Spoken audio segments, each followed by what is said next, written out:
พ่อก็ยังมาเล่นคือเก่าทุกคน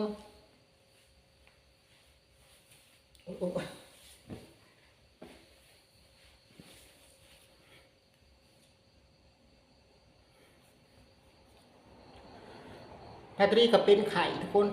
สบายดีสวัสดีทุกคนทางลาวแล้วก็ทางไทยแล้วก็พี่น้องทางต่างประเทศนะมึกทุกหม่องทุกบอนที่เบิ่งที่ส้มนาตาลีทุกคนอันนั้นกระสอบเข่าเอามาไว้มื้อนี้แม่ยันนกกินก็เลยเอาผ้าโปกไว้นี่อันนั้นสิเป็นโหลดมันยังมาเล่นคนมานี่นะสิมากินยาเฮาเป็นไข่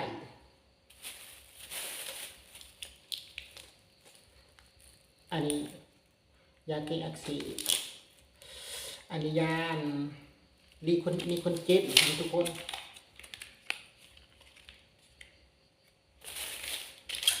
แก้ปวดอันนี้ยาดีลดไขมันแต่เขาก็บ่เป็นอย่างน้อยเขากินมันดีแล้วก็ขอบคุณคุณไลที่เอฟซีทุกคนทุกหม่องทุกบอนที่เบิ่งที่ส้มนาตาลีทุกคนวันนี้นาตาลีก็ดีใจมีพี่นวลเอฟซีน้องเขาก็นับถือเพิ่นเป็นพี่สาวคนหนึ่งโทรมาโทรมาทักทายแล้วก็น้องเซรี่เขาก็นับถือเพิ่นเป็นน้องสาวคนหนึ่ง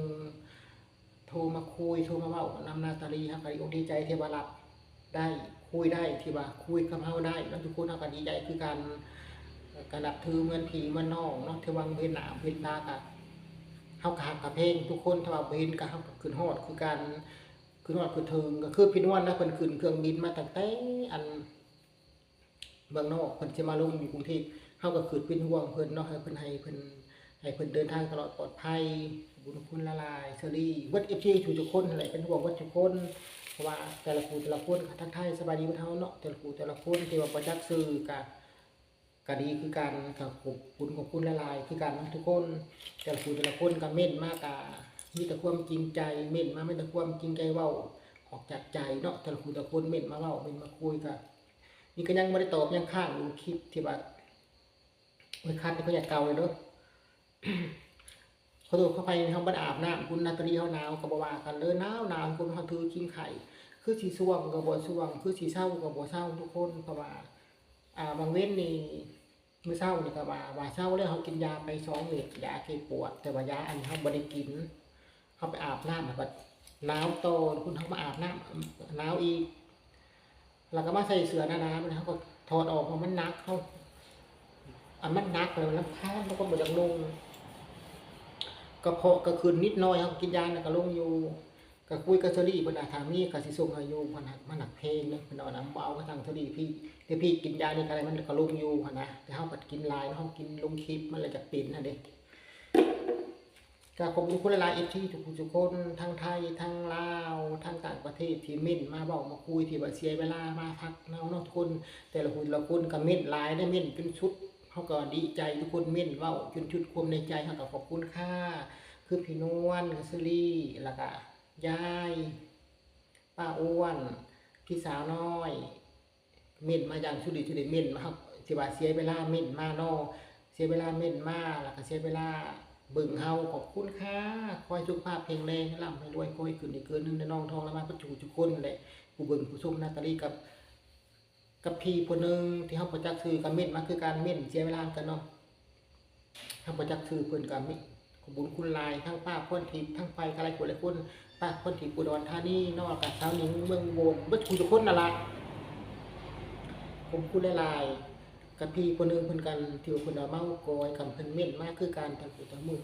ทั้งผู้ละคนขอบคุณคุณเบิดขอบคุณหลายๆขอบคุณหวานสะทุกคนอีหยังขอบคุณหวานสะเลยเบิดทุกคนตอนนี้ก็ค่ำมือแล้วเฮาเข้ามานั่งอยู่ในบ้านในเฮือนทุกคนเพราะว่าอากาศทั้งว่ามันหนาวได้ลมพัด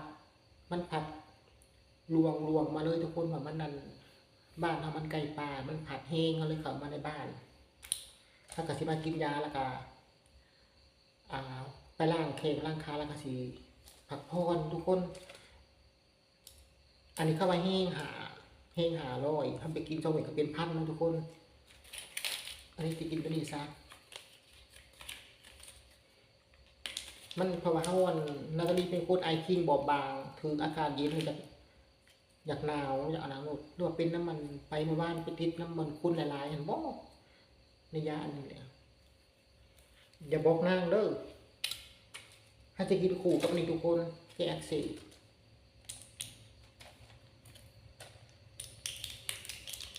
เล่นในนักหัวนี่ปวดหัวมุมเลยปวด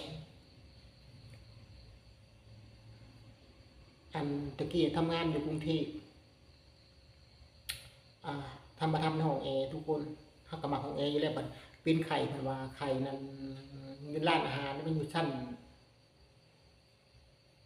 นใต้ดินใส่ยังนี่แหละ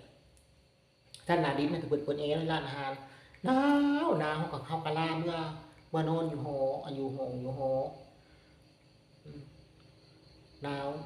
เขาก็อยู่น้ำมูกับพวกปานาละมูก็ได้มูกันเขาก็มันเวนมูเท่ทุกคนมันเวนมูเท่เขาในน้ำตาคู่เงยเวลาเจ็บมันนั่นหามูเขาก็นอนซื้ออยู่ขนาดคือมีตัวหนึ่งนาตาลีกินยาเขาเป็นไข่ที่เลยกินยาในยานั่นมูเอาไปจะพังเล่าในยาเพิ่นว่ายาดีกระเพาะเขากินยาดีไข่ในดียังในอยู่หันแหละซื้อในกรุงเทพเลยแล้วกินคู่กันกับเพิ่นกับยาอามาแต่ทางไปตะลาวนี่แหละกินไปโลมันบีบหัวใจทุกคนบีบนะมันหายใจมันใจจะหลุดจะขาดหันใจมันนอนบ่ได้นั่งบ่ได้ มันกระเดิกแล้วนอนตีหนึ่งตีสองเที่ยงคืนตีหนึ่งตีสองตีสามไปปลุกหมู่คุยข้างๆแล้วเขาก็นอนเฉยอยู่ห้องบริลุกมาเบิ่งเขาได้ทุกคนถ้านุ่งเสือมันคืออ้วนทุกคนแต่กินข้าวไม่ได้กินข้าวแดงเลยนอนเฉยอยู่บ้านนี้เขาละลูกใจจะขาดนอนบ่ได้ลูกย่างออกในซอยไปพ่อมักม่วงเขาเจ้าขายตลาดตอนตีสามตีสี่หน่วยซ้ำนี่แหละเขาขายไปทำชื่อน้ำเขากับไปได้ล่าหน่วย20 บาทไปชื่อแล้วก็กัดย่างเที่ยวซอยทุกคนย่างกินในซอยแล้วก็ได้2 คำ3 คำมันกันหน่วยใหญ่มันบรุมปากกิน1 คำก็มีเฮง1 คำ2ก็มีเฮง1 คำ 3ก็ส่วงว่ะทุกคนมีเฮงมากจนมันถึงสมเนาะว้ยส่วงเงินบักม่วงขั้นวิวม่วงน่ะเซ็ตอุลุกินยาว่าอะไรยายห่าง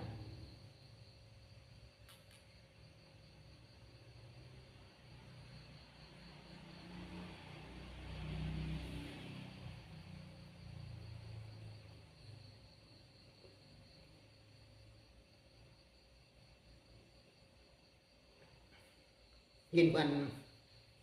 ป้าเพิ่นกินยาตะกี้เพิ่นกินนะเพิ่นเอามาคามมานะเอามาคามมาที่มันเป็นมีในมีหน่วยนะมันกะเกะในมันออกเอายาในยัดเขาบูกมาคามเลยจะกืนเพิ่นกินบ่ได้เพิ่นน่ะบ่ยุ่งบ่นี่เฮาบ่ได้อูดยุ่งทุกคนมันบ้าเวทมืออูดยุ่งนะเฮาเมา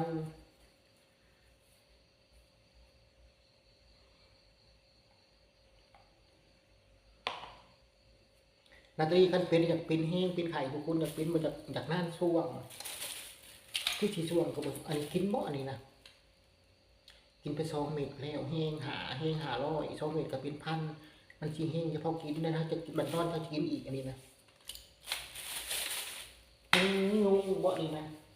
ทั้งที่แรกกะละมือตะเว้นก็อยู่ผู้เดียวที่ได้คนอยู่งอกแงที่ได้อยู่ผู้เดียวนะคะก็นั่งตรงนี้ได้นั่งตอบคอมเมนต์อยู่ตรงนี้แล้วล่ะค่ะพักผ่อนแล้วก็น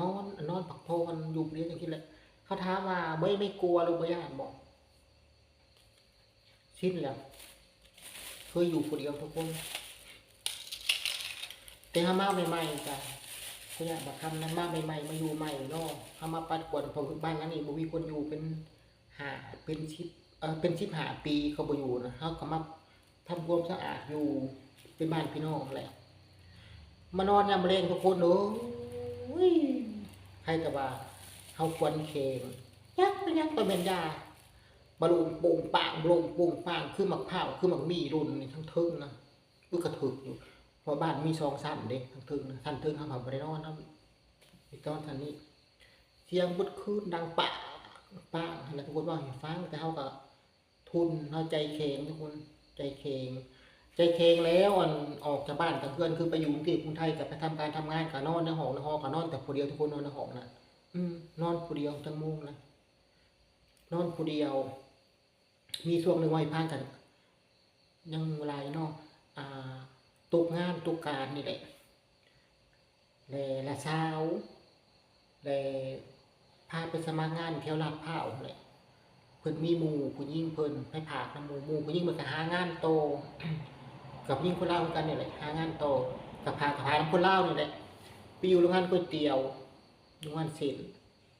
เขาก็จะบินไปแล้วเขาก็บ่มีงานทำเนาะมันก็มีห้องเขาเฮ็ดให้นอนเป็นแถวหักสูงๆคนขึ้นไปสูงได้บันได7ขั้น8ขั้นสูงเป็นนั่น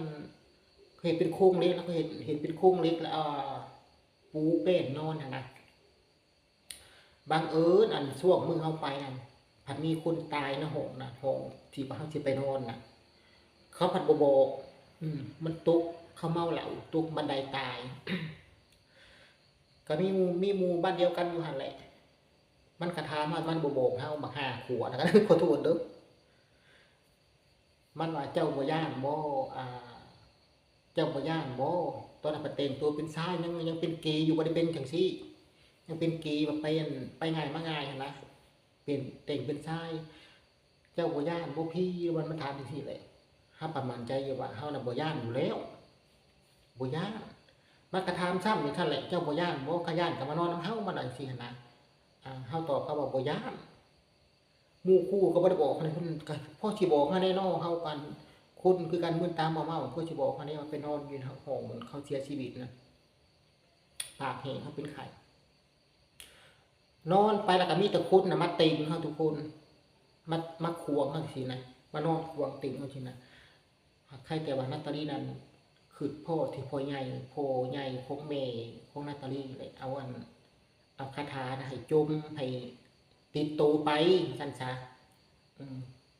2ควม1ดอก2 3ควมนี่แหละจุ่มก่อนนอนซั่นซะก่อนนอนก่อนนั้นเฮาก็จุ่มเท่านั้นแหละอธิษฐานเท่านั้นแหละท่องก่อนนอนน่ะนะคาถาตัวนั้นน่ะท่องก่อนนอนก็พออยู่ในอันนั้นแหละจุ่มอธิษฐานก่อนนอนบัดนี้จนมาฮอดบ้านบักอันนั้นคนหมู่ในบ้านเฮาก็เลยถามว่าอันในห้องเจ้านอนน่ะมีคนตกบันไดตายนะพ่อโอ้ยขนาดสิบอกเฮาแต่มื้อแรกนี่เฮาก็บ่อยากนอนเฮาขี้เกียจเฮาอันยังทนเฮาก็คนลุกบ่อยากนอนเลยเนาะบ่วันคนบ่ดีก็บ่อยากนอนเด้เฮาก็แค่แม่นบอกเฮาตรงเฮาก็สิไปนอนบนหมู่พุ่นแหละเพราะว่าห้องบ่นั้นมันตกบันไดตายผัดเป็นตานอนน่ะมันเป็นตานอนมันแจ้งจังฟ้างหั่นน่ะเป็นตานอนมันโล่งหั่นน่ะเป็นตานอนบ่อยู่นอนเพื่อหน้าต่างก็มีเป็นตานอนนั่งแล้วนอนอยู่หั่นกินข้าวกินอะไรกินเพียงหั่นแหละเอามากับตะขี้เดียดตะอันยังคนลุกบัดนี้เฮาละออกอยู่เฮาอยู่2มื้อ3เฮาละออกทุกคนอยู่ในว่านั้นเห็นน่ะออกปิวบ่ได้อยู่บ่ได้เป็นงุนงิดเป็นอยู่บ่ได้เนาะออกทำงานแนวอื่น